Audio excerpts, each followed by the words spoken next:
Hello Marvel fans, and welcome back to Nerd Doc. Guardians of the Galaxy Volume 3 is now in theaters across the world, which means it's time to break down the ending and cover some important plot points. There will be spoilers for Guardians 3 in this video. This is your spoiler warning. There are chapter timestamps, so you can jump around the video as you wish, and if you have any questions or just want to give your opinion on the movie, leave a comment below. As a reminder, the film is still in theaters, so we can only use footage from the trailers. Please bear with us there. This video does not cover the two post-credit scenes, but you can find our video on both of them linked in the description below. You'll also find our video on where we think the Guardians franchise is going after this movie, the comic origins of the High Evolutionary, and more. Guardians 3 is meant to be the final film for this specific team of Guardians. Because of that, most people expected some of the team to die or leave for various reasons. Just to get it out of the way, no one dies. Not a single member of the Guardians team dies in this movie. The scene you see here, where it looks like Peter could be hurt or possibly dying, is actually just Peter drunk at the beginning of the movie. We'll discuss who leaves and why toward the end of the video, but we just wanted to get that information out of the way ahead of time. The movie kicks off with the Guardians on nowhere as they've made it their headquarters. Peter is drinking because of his unrequited feelings for Gamora, and Kraglin is still trying to master Yondu's Yaka arrow. While he's improved, he still has a long way to go. Kraglin is training around Cosmo, who proves she's more skilled than he is when she uses her telekinesis and a rock to hit all the targets Kraglin was missing with the arrow. This causes Kraglin to call her a bad dog, which is a running joke throughout the entire movie because Cosmo doesn't want to be a bad dog and continually complains about it, asking Kraglin to take it back. The High Evolutionary created the Sovereign and Adam Warlock. However, Adam was released from his incubation chamber too early. This results in Warlock acting like a child for the entire film. It's certainly possible he'll grow into the Adam Warlock from the comics over time, but in this film, he's a man-child. Aisha of the Sovereign sent Adam to get Rocket Raccoon from nowhere. Adam shows up and immediately attacks Rocket and the rest of the Guardians. For the most part, Adam's powers are pretty close to the comics, although he doesn't have an Infinity Stone in his head. Adam messes up the Guardians pretty badly, but thanks to Nebula's new morphing arm that Rocket hooked her up with, they're able to defeat Adam. He heads back to Aisha, and both are scolded by the High Evolutionary. The High Evolutionary is upset because he wants Rocket Raccoon back. While he failed his mission, Adam did injure Rocket badly enough that his life is now in danger. The Guardians try to use a med pack that instantly heals most wounds, but there's a kill switch attached to Rocket's heart that prevents this from working. The Guardians discover that they'll need a special code to disable the kill switch in order to heal Rocket, but they estimate he only has 48 hours to live. Throughout the movie, there are flashbacks to Rocket's creation as he's having fever-like dreams of his past while on the verge of death. These flashbacks show that as a normal raccoon, Rocket was experimented on by the High Evolutionary. This caused his intellect to grow significantly. Despite the countless experiments the High Evolutionary performed on various animals, Rocket was the only one who actually showed true invention and the ability to think on their own.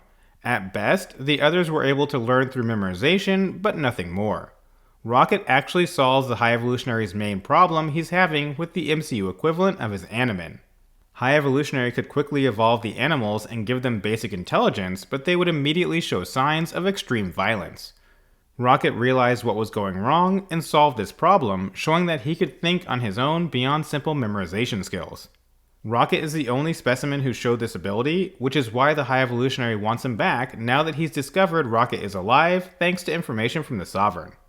We already made a video covering the High Evolutionary's bio and abilities in the comics, which is linked in the description below, but as a quick summary, most of that information translates to the MCU pretty well.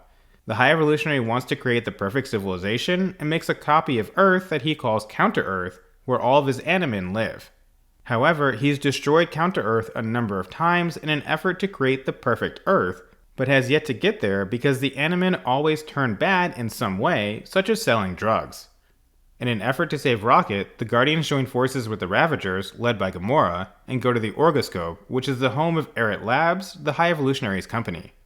Kraglin and Cosmo stay behind on Nowhere. We also see the other comic book Guardians team, who are the Ravagers from the last movie, including Krugar, who trained with Doctor Strange in the comics and uses sling ring portals to board Star-Lord's ship in this film. Master Karja, Nathan Fillion's character, is the head of security on the Orgoscope, which is how he interacts with the Guardians. There's a huge fight that breaks out as they're trying to get the code, but then realize that the High Evolutionary is one step ahead of them, sending one of his recorders to secure the code in advance. The recorder is already heading back to Counter-Earth, setting up a trap so the Guardians bring Rocket straight to the High Evolutionary. The Guardians head to Counter-Earth, where they find the High Evolutionary's main ship on the ground there. Peter, Groot, and Nebula go to the ship, leaving Drax and Mantis behind. Gamora wants nothing to do with the rest of the mission and stays alone on Peter's ship. Nebula is not allowed into the High Evolutionary ship because her arm is a weapon, and weapons aren't allowed since this is a trap after all. However, Groot hides a number of guns inside his body so the Animan guards can't detect them. While all this is going on, Drax gets bored and decides to go to the High Evolutionary ship to help the rest of the team. Mantis tries to stop him, but ends up going with him. It's around this time that Adam Warlock shows up and attacks Gamora on Peter's ship.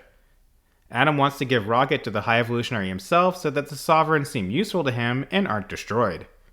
Meanwhile, the High Evolutionary thinks he's captured Peter and Groot, and sends Warpig, one of his Animan, to Peter's ship to retrieve Rocket. Warpig runs into both Gamora and Adam ends up killing him. It's around this time that the High Evolutionary ship takes off because he's decided Counter-Earth needs to be reset again. Thus, he begins the destruction of the planet. Gamora and Adam are caught in the subsequent explosions, which kill Aisha and knock Adam unconscious. Later on, we see that Adam is saved by the Guardians, which eventually causes him to have a change of heart and be a good guy, but more on that in a moment. Back on the High Evolutionary ship, Groot reveals his hidden weaponry, and Peter and Groot take out the High Evolutionary's guards, get the code from the recorder, and make their way off the ship and down to the exploding planet.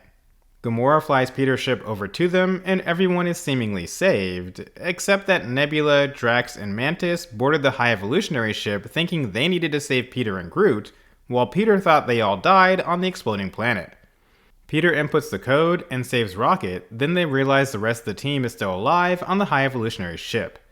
Nebula, Mantis, and Drax discover the Animan children the High Evolutionary will use for the next Counter-Earth, and decide they need to be saved. The end of the movie sees Peter call Kraglin to pilot Nowhere to the High Evolutionary ship so they can blast a hole in it to save everyone on the ship.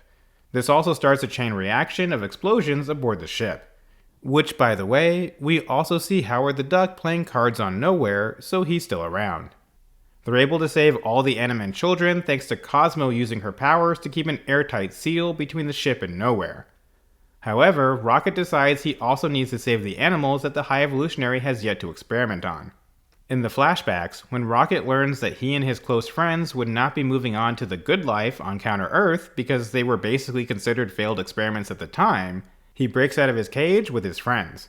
Unfortunately, the High Evolutionary assumed he would try to escape and shows up to stop him, killing his animal friends in the process. This causes Rocket to go crazy, tearing up the High Evolutionary's face with his claws, then escaping in a ship. Rocket doesn't want to doom the rest of the animals to the same fate as his beloved friends, so he's determined to save them. Once again, the High Evolutionary gets in his way, but the rest of the Guardians show up, work together, and inflict enough damage to defeat the High Evolutionary. It's at this point that we learn the High Evolutionary has actually been wearing a mask to hide the extensive damage Rocket did to him when he initially escaped. Rocket opts not to kill the High Evolutionary, but he is knocked out, and the ship eventually explodes? So the High Evolutionary is essentially dead, unless Marvel decides they need him again, in which case, no body, no actual death. Anyway, everyone gets off the ship as it's exploding, except for Peter. He ends up dropping his Zune, which delays his escape. Eventually he's caught in space between the High Evolutionary ship and Nowhere, and would have been dead if he wasn't the son of Ego. But just before he dies, Adam Warlock flies out to save him. As the film comes to an end, Gamora has warmed up to Peter a bit, but not enough to start a romantic relationship with him. She ends up going back to the Ravagers, which are essentially her new family. The original Gamora leaned on the Guardians as her family after leaving Thanos, but this new Gamora hadn't gotten to that point yet. Since she was never really with the Guardians, her bonding time came from being with the Ravagers instead, who have now taken the place of the Guardians as her new family. While Peter has been back to Earth since his initial abduction as a child, he never took the time to see if his grandfather was still alive, something that he's starting to regret. Peter's been avoiding facing his past and his true family because he thought his grandfather didn't want anything to do with him, In reality, his grandfather was trying to protect Peter from the pain of seeing his mother die, but Peter took this the wrong way just as he got abducted. Now he finally understands this thanks to help from Mantis and his Guardians family, so he leaves the team in order to go back to Earth and check on his grandfather. Meanwhile, Peter's grandfather lost his daughter and Peter on the same day back when Peter was abducted. It turns out that his grandfather is still alive and is elated to see Peter after all these years. Mantis leaves the team because for most of her life, she either followed Ego or the Guardians, never charting her own course or what she most desired. She wants to go off on her own to discover what it is that she wants herself instead of always doing what everyone else wants. Drax and Nebula stay on Nowhere to run the new community there with all the Animen now added to the previous residents of Nowhere. Throughout the movie, Nebula discovers that Drax isn't just an idiot, he's actually a part of the Guardians family and really good with the Animen children. Nebula realizes Drax's value and welcomes that into the new community they're building on Nowhere. Rocket takes his rightful place as the new leader of the Guardians. If you go back to the first movie and chart Rocket's character development through all three films, you can see that he was always kind of the soul of the team, and now he is officially their leader. Peter gifts Rocket a Zune to symbolize his new role in the team. As everyone is parting ways, Groot finally says something other than "I am Groot," instead saying, "I love you guys." And finally, the text at the very end confirms that quote-unquote, the legendary Star-Lord will return.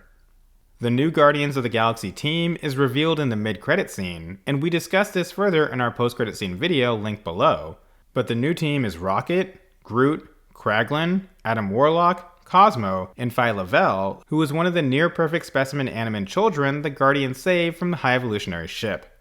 So what do you think of Rocket's new Guardians team? Should someone have died to give the film a more emotional impact? And how do you feel about the reasons everyone leaves? Let us know your thoughts in the comments below. For now, that wraps up this video. Thank you for watching. If you enjoyed the video, please don't forget to like, subscribe, and share with someone who loves the Guardians of the Galaxy.